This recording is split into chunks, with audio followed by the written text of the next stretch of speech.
Showtime Boxing took over the Barclays Center. Once again, big-time welterweight matchup in the main event. Danny Garcia, former two-division champion, and a stay busy-ish / potential trap fight opportunity against the rugged, aggressive Ivan Redkach.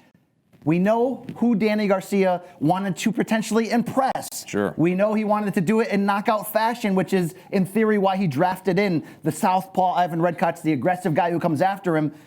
But he didn't get that knockout. It's a unanimous decision. It was wide. In my story, I wrote it. Look, it was clinical. It was thorough. It was calculated. How was the crowd? Were they into it? They were into most of it. Danny Garcia packs that house consistently at the Barclays. So it was like eighth or ninth time? It was his 8th appearance. He'd opened up that building.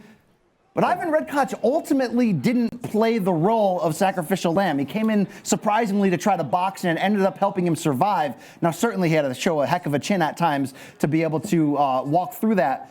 But the whole idea was for Danny Garcia to impress to the level to make his pay-per-view debut this spring against Errol Spence Jr. or Manny Pacquiao, the two big southpaws. Both have championship belts at 147. Did this performance, and that it was somewhat anticlimactic, even though it was thorough and dominant, give him a better or worse chance to draft Pacquiao, which would be his preferred destination? I think worse, because you were talking, I know I was listening to you and Luke talk about this a lot. I was sold on this too. I thought his punching power would distinguish him in this fight and basically put him up against another power puncher. You know what I mean? And like all of a sudden you have like a big time fight with Pacquiao. I just don't feel like now they're rolling in with that kind of momentum. I mean, we'll see, but I'm like, to me, I wanted to see him go in there and he had an accommodating guy. I felt it was on him to put him away. I know he cut a lot of weight and all this stuff. I heard his excuses, but it just didn't seem like he didn't have that instinct to do it. He had to go buck naked to be able to make weight this time around. And, you know, he said it's not a struggle, it's a sacrifice, but it's a struggle, right, to make that weight for him. But I'm the guy who was bragging that he's the biggest puncher in the welterweight division, and no one's talking about it. Turns out this guy with the yellow had a machine head, and it was better than the rest, and he was able to survive. I think the fact, though, that he didn't look spectacular, yet certainly has a big name, always packs him in the seats, especially at Barclays, always does good cable ratings.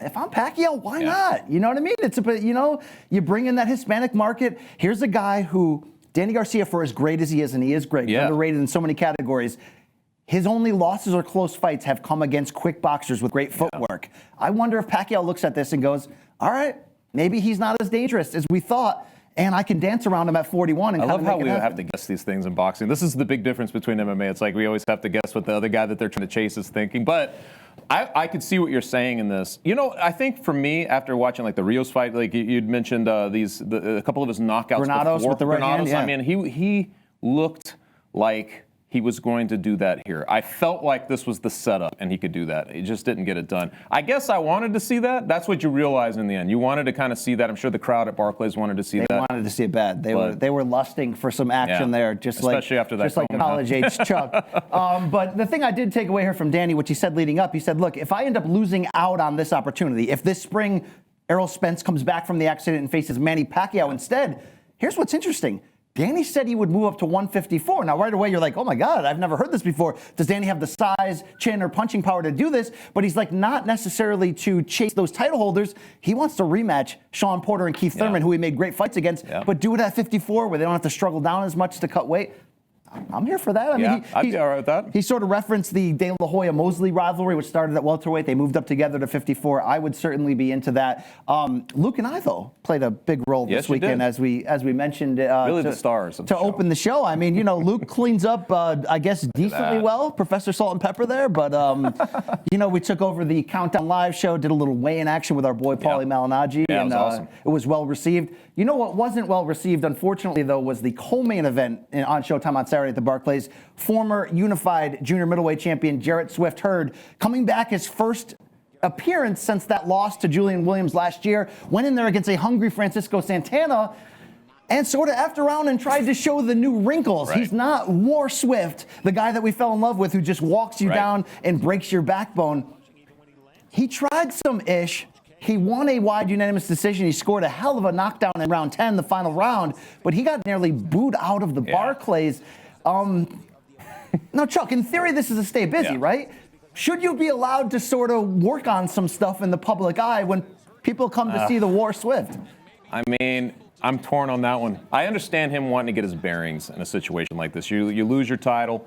You want to get your bearings again. You want to feel like you're doing a show. You have a new guy training you. I think you want to show off your new wrinkles. But when a pattern is established in a fight, the enthusiasm for that fight kind of leaves the room, and then it becomes what happened. Yes. I think that when there's literally no threat, I thought it felt to me like that there's no threat of this thing going any place that we're not seeing. Through each minute's passing by, it gets pretty boring, and I felt like he could have done a little more. I mean, he was fighting as safe as you can, risk aversion, right? Like he wanted to get through it, and he was happy with it in the end, basically, even talking about it. So yeah, he said the crowd could have booed till they were. I know. So there was a defiance to what he was doing, and I'm like, if that was his sole plan, was to go in there and come hell or high water, and he didn't care about getting the crowd engaged in it, then he succeeded. Now, quickly, the reason for this was he had a falling out with his old trainer, new camp with new trainer Kei Karama, who's the U.S. national assistant coach.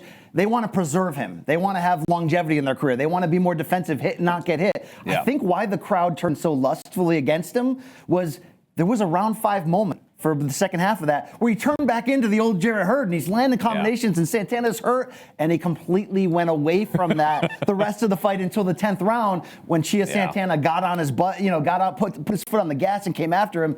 Nice uppercut from Jarrett Hurd to remind you he still got it. Yeah. I just hope when he moves back up to the title level, and this division's wild. Jermell Charlo, Tony Harrison, J-Rock just got knocked out by Jason Rosario last week. I hope he brings in a little bit of that old guy that we fell in love with. You know what I'm saying, Chuck? I think he will. I mean, you can only domesticate a man so much, well, right? And he is who he is. I think at some point, you can dial it back, but I think that other side comes back out. It will. Those were the highlights from Brooklyn this weekend. There was a low light in the main event. I want to remind you, see if you saw this. Round 9 of Danny Garcia, Ivan Redkach. They're in the clinch, and Ivan Redkach channels his inner Tyson Holyfield too. There's no ears that were harmed in this, but he bit his neck. It's just bizarre. His chin, very vampire-ish. New veneers. Now, new veneers he had in there. Now, referee Benji Esteves, to his credit, didn't see it. Garcia complained afterwards. There was no foul called. Here's what's weird, though, and I love me some Ivan Redkach. He's a good dude. You get to know him. But he's got that serial killer look, and he just laughed about it the whole time. Afterwards, he went up to Danny, and they talked about it. He's just laughing and giggling. Should something be done here, Chuck? Should the commission step in? What gets me when you say that he has that look is that he, according to what was said, he said Mike Tyson in the fight. Like he said that. Like isn't that bizarre? That's bizarre behavior. That means it was sort of premeditated. It wasn't losing your mind. It's Tyson did it to try to get a way out of that fight, actually, right? Because he was panicking. I don't know what Redkach. Oh, we have the footage here. Nice. Look at this Showtime pay-per-view. 1998, I believe, 97. 97. Look at that. Oh yeah, look at that. I remember that so Here's the best part about this fight, when Holyfield's like F you, and he starts like, all right, you want to fight? And they start brawling before it's stopped again. I don't know how Mills Lane let the fight go on here for a little while, but wow, look at that. I mean, that's certainly much worse. Yeah, that's in terms of the intention. This seemed almost like homage by comparison. It was just friggin' weird. It was very weird, man. So Redkach's hair color, but hey, you gotta stand out however you can.